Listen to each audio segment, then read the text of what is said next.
Nous sommes lundi 11 novembre 2019. Bonjour, bonsoir, chers fidèles de la télévision Renaissance et bienvenue à ce journal dont voici les principaux titres.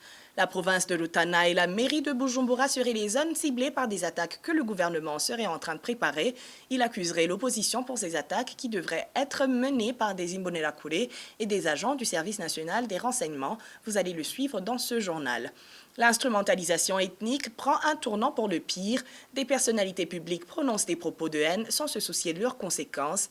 Albert Manilatunga, directeur de l'Otraco, accuse le bureau de l'Union européenne de ne recruter que des femmes Tutsis. Selon maître Gustave Niyonzima, un expert du droit, il dit que cela rentre dans la politique du gouvernement de discriminer, de déshumaniser une partie de la population pour faciliter son extermination. C'est ce samedi que le congrès du parti Sawanya Frodebu a élu le candidat au présidentiel de 2020. C'est Léon Ngendakumana qui a été choisi pour représenter son parti. Les détails de ce journal dans un instant. C'est le 21e jour d'incarcération des 4 reporters Christine Kamikaze, Agnès Ndirubusa, Terence Mhozenzi, Egide Hadelimana du journal Iwachu et leur chauffeur Adolphe Massabarakiza. Ils ont été arrêtés mardi 22 octobre à Bubanza alors qu'ils allaient faire la couverture médiatique d'une attaque des rebelles à Musigati. Le 26 du même mois, ils ont été transférés à la prison centrale de Bubanza. Ils sont accusés de complicité d'atteinte à la sûreté intérieure de l'État.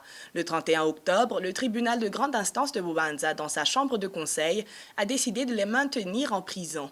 Beaucoup d'organisations, des professionnels des médias, des organisations politiques et des défenseurs des droits de l'homme au niveau national et international ne cessent de clamer l'innocence de ces journalistes. Elles demandent leur libération immédiate et inconditionnelle. L'instrumentalisation ethnique prend des allures effrayantes. Aujourd'hui, des personnalités publiques profèrent des propos de haine sans se soucier de leurs conséquences. C'est le cas d'Albert Manilatunga, actuel directeur de l'Otraco, qui accuse le bureau de l'Union européenne de ne recruter que des femmes Tutsis. Il a dit en se basant sur une simple photo montrant le représentant de l'Union européenne entouré du personnel féminin du bureau. Albert Manilatunga a même ajouté qu'il assumait pleinement ses propos. Selon un expert du droit, maître Gustave Niyonzima, l'auteur de ce discours devrait être poursuivi par la justice. Selon lui, cela rentre dans la politique du gouvernement de discriminer et de déshumaniser une partie de la population pour faciliter son extermination. Maître Gustave Niyonzima, il est vice-président du collectif des avocats des victimes des crimes de droit international commis au Burundi, le CAVIB.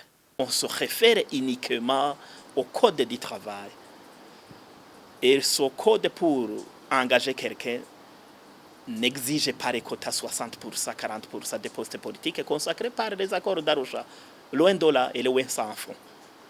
On exige l'expérience d'un employé, sa qualification, sa probité, et j'en passe.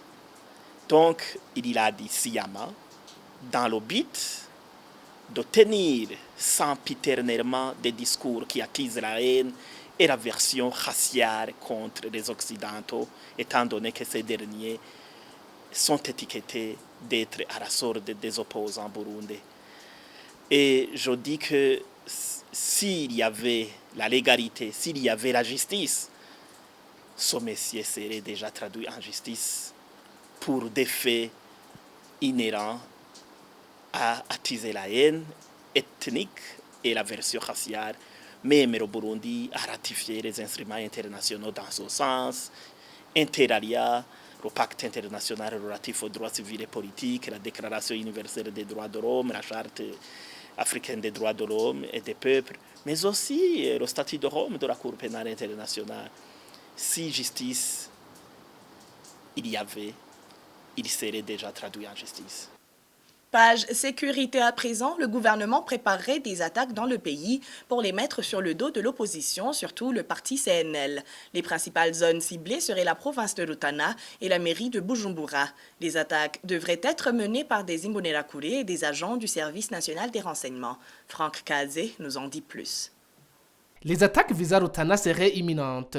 Selon les sources proches du service national des renseignements, le commissaire provincial de la police à Rutana, OPC Ediaki Isdor, serait parti de Bujumbura vendredi dernier avec des tenues militaires et policières, ainsi que des armes destinées aux soi-disant assaillants. Parmi ces derniers, une dizaine d'agents du Service national des renseignements qui seraient repérés des cas de réfugiés et des villes de la Tanzanie où ils avaient été envoyés pour traquer des opposants, dont le général Guillaume Nabindika, ancien chef de cabinet chargé des affaires policières à la présidence de la République. Le groupe sera renforcé par les Imbonerakure. Les mêmes sources ajoutent que chaque personne impliquée dans ce plan devrait percevoir $300 américains comme frais de mission. Les assaillants devraient être ensuite arrêtés pour dire qu'ils ont été envoyés par les groupes rebelles et qu'ils avaient été accueillis et pris en charge par les responsables du parti CNL. Concernant les attaques qui seraient destinées à la mairie de Bujumbura, une réunion irrelative aurait rassemblé vendredi dernier une dizaine de hauts officiers de la police et du service national des renseignements. Nos sources citent entre autres le général Gervais Ndirakobucha alias Ndakugarika, récemment nommé au poste d'administrateur général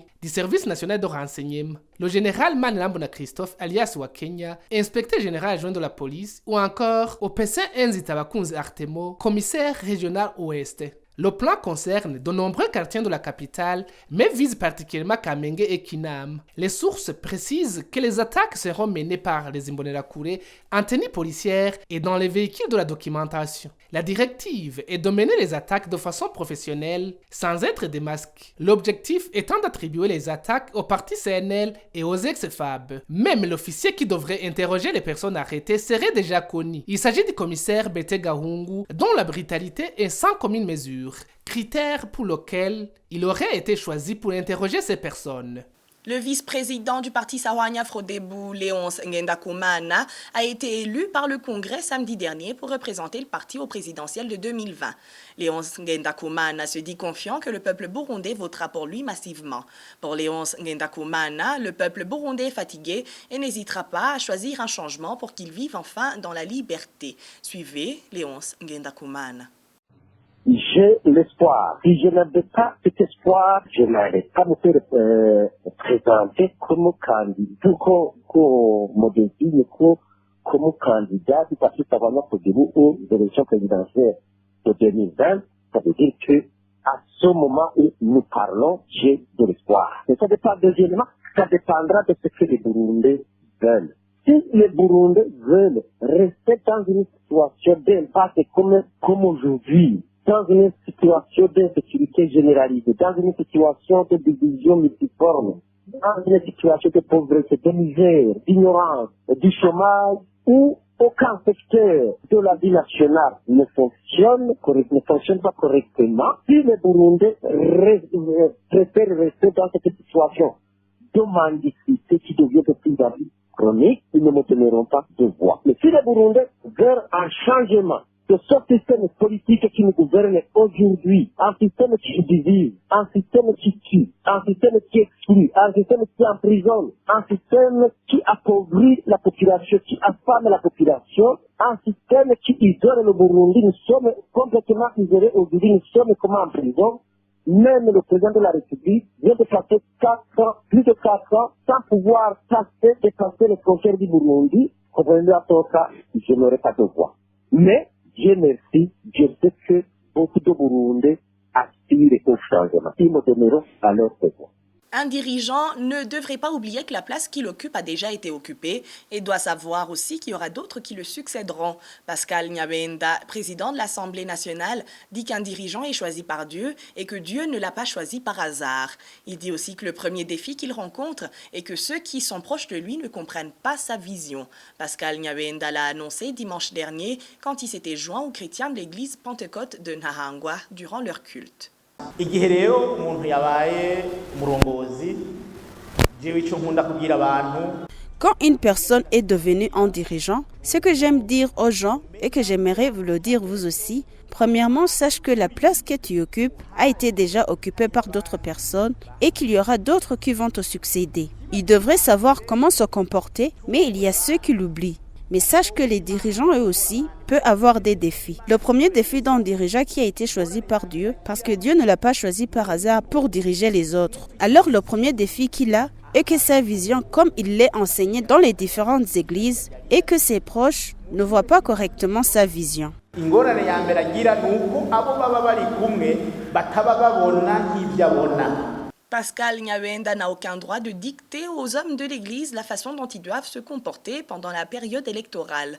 L'organe de ces derniers n'est qu'une vocation. Cette annonce est de pasteur Jean Bosco Kwibishatse. Selon lui, Pascal Nyabenda veut imposer une manière de fonctionner des confessions religieuses. Suivez. birabaje cyane kumva nk'umunyepolitike Nyabenda Pascal ashobora kuvuga ngene abakozi b'Imana ashobora kwitwara. Il est très dommage de voir un politicien comme Pascal Nyabenda qui ose dire comment les hommes de l'Église doivent se comporter. Une seule chose, Pascal Nyabenda, c'est une personne comme les autres. Il doit savoir que le serviteur de Dieu est une vocation. Ces derniers sont appelés à être les disciples de Dieu. Ils sont guidés par l'Esprit Saint. Pour dire que Pascal Nyabenda n'a aucun droit d'obliger les serviteurs de Dieu la façon dont ils doivent se comporter pendant la période électorale. C'est vrai, les hommes de l'Église sont un peuple comme tout le monde, mais eux sont appelés par une vocation. Tout simplement, aujourd'hui, le monde veut s'ingérer dans les affaires divines. Les politiciens parlent les intérêts. Ils veulent manipuler cet organe afin d'arriver à leur objectif. Je voudrais demander à Pascal Nyabenda de regarder un peu en arrière. Quand ils organisent des croisades, est-ce qu'ils se comportent réellement comme les serviteurs de Dieu, connaissant sa parole? Les conséquences de cette ingérence dans les confessions religieuses sont des malédictions envers le pays, comme c'est le cas aujourd'hui. Des actes criminels vont continuer à être commis, ainsi que d'autres maux. Encore une fois, pasteur Jean Bosco Kwibishatse. Les conséquences sont nombreuses. Le pays sera plongé dans une malédiction comme ça se passe aujourd'hui. Ces gens qu'on qualifie serviteurs de Dieu, c'est eux qui tuent les autres, qui ont un plan de déstabiliser le pays par leurs mauvais idéaux. Je pense que les conséquences sont énormes. Il serait bon qu'ils continuent à s'occuper de leurs activités qui les regardent, plutôt que de se mêler dans les activités spirituelles. S'ils continuent, demain ils verront. Et hors de nos frontières, les forces armées congolaises ont annoncé la mort de Juvenal Moussabimana, connu sous le sobriquet de général Jean-Michel Africa, l'un des commandants d'une des factions dissidentes des FDLR, le mouvement rebelle accusé d'avoir orchestré le génocide perpétré contre les Tutsis au Rwanda en 1994. Il a été tué ce samedi 9 novembre 2019 avec 4 de ses gardes du corps lors d'une opération menée par les forces de réaction rapide dans le territoire de Rutshuru, au nord Kivu. Le mois dernier, il avait déjà échappé de justesse à une attaque. Un autre leader historique des FDLR, Sylvestre Mudachumura, avait été tué par les forces armées congolaises au Nord Kivu il y a seulement 2 mois. Et avant de clore ce journal, c'est le moment de suivre le mini-magazine au cœur de la société, produit et diffusé en synergie par les radios RPA, Inzamba et la télévision Renaissance. Aujourd'hui, ce mini-magazine nous parle de la mutuelle de santé dont bénéficient les réfugiés urbains au Rwanda. À la présentation, Émile Nibasumba. Au cœur de la société. Au cœur de la société est une émission de tous les samedis, préparée en synergie par les radios Inzamba Agatekakawe, Radio RPA Ijwi Abanyagihugu, ainsi que la radio-télévision Renaissance. Ils bénéficient depuis 2 mois de l'assurance maladie. Les réfugiés urbains résidant au Rwanda utilisent désormais ce qu'on appelle la mutuelle de santé. C'est un programme mis en exécution depuis le 9 septembre dernier. Le mini-magazine au cœur de la société de ce 9 novembre 2019 vous parle de ce programme qui concerne près de 14 000 réfugiés urbains, majoritairement burundais et congolais. Vous êtes avec Émile Nibasumba. Bienvenue. Où se dirige le patient? Qu'est-ce qu'il présente? Bref, comment ça se passe en général? Thierry Bigirindavi de la télévision Renaissance a accompagné un réfugié burundais résidant à Kigali. Il allait se faire soigner. Il n'a pas voulu que son identité soit dévoilée. C'est pourquoi nous avons utilisé Emery Bigirimana comme nom d'emprunt. Bigirimana Emery s'est rendu au centre de santé de Gatenga, au district de Kichukiro. C'est au sud-ouest de la ville de Kigali. C'était ce mercredi matin. Il s'est dirigé directement à la réception. Il a présenté sa carte d'identité pour réfugiés octroyée par le gouvernement rwandais. Le réceptionniste a enregistré le numéro dans son ordinateur. Son nom s'est affiché directement à l'écran. Après avoir payé une somme de 300 francs rwandais, on lui a donné une fiche qui lui permet d'accéder au cabinet d'un médecin pour consultation. Un patient qui n'utilise pas la carte mutuelle aurait payé 5 000 francs rwandais. Bigirimana a expliqué au médecin ce dont il souffrait. Il pense qu'il a un ulcère bulbaire dans son estomac. Le médecin lui a prescrit 2 médicaments, cimétidine et buscopan, avant de lui donner un transfert vers l'hôpital du district de Masaka pour faire l'endoscopie. En attendant l'endoscopie, Bigirimana a passé à la pharmacie du centre de santé pour prendre gratuitement les 2 médicaments.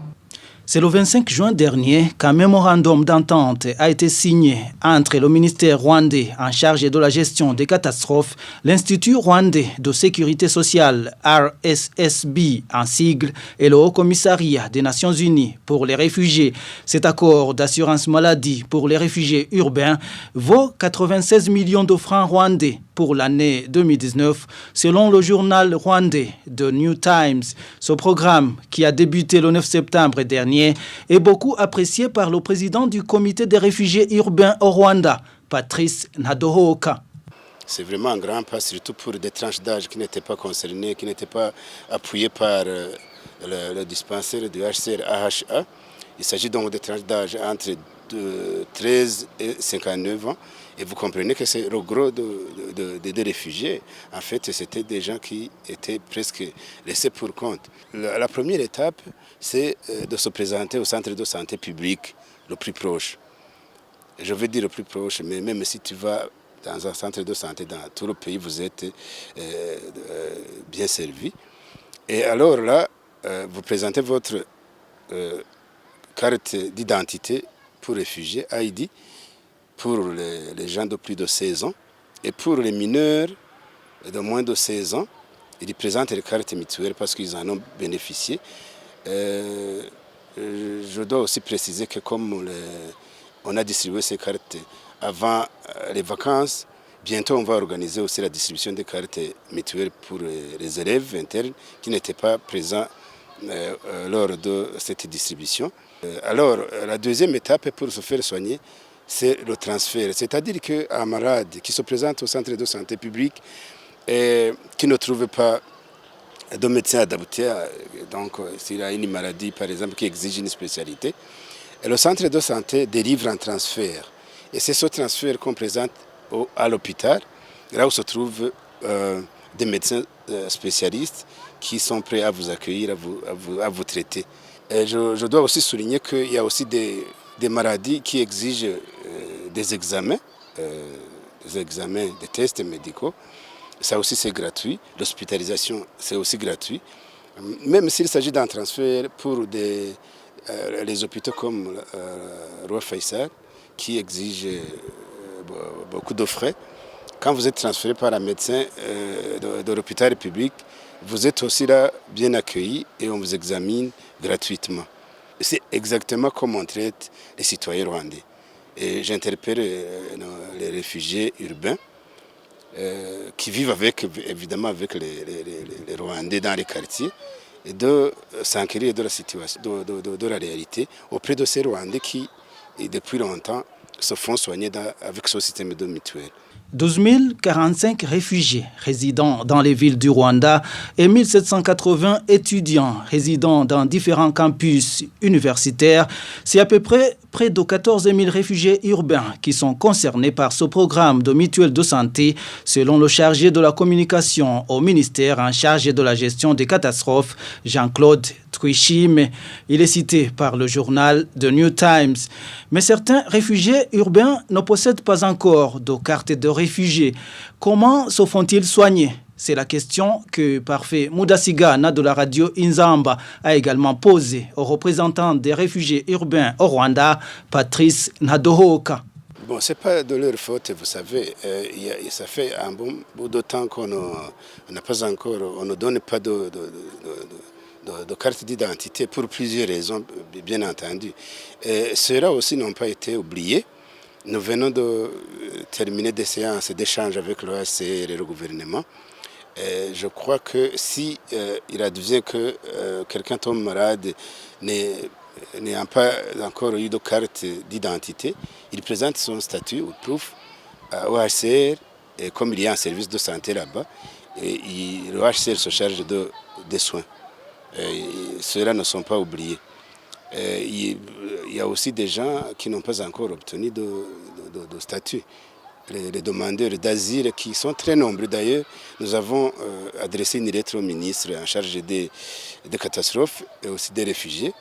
Il n'a pas encore répondu, mais j'expliquais l'urgence justement de ces gens qui sont fragiles en ces moments de demande d'asile pour qu'eux aussi puissent bénéficier des soins.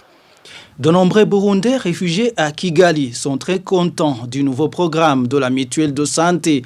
Mais même si cela arrive très rarement, certains déplorent le fait qu'ils sont obligés d'aller acheter des médicaments à 100% dans les pharmacies privées, lorsque ces médicaments ne sont pas disponibles dans les centres de santé et hôpitaux publics. Et voilà, nous mettons les points sur les i. C'est la mutuelle de santé pour les réfugiés urbains au Rwanda dont nous parlions dans ce mini-magazine au cœur de la société. Vous étiez avec Emile Niwasumba. À la prochaine. C'était l'émission Au cœur de la société.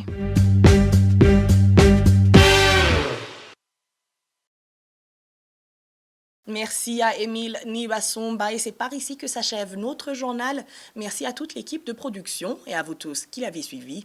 Au revoir.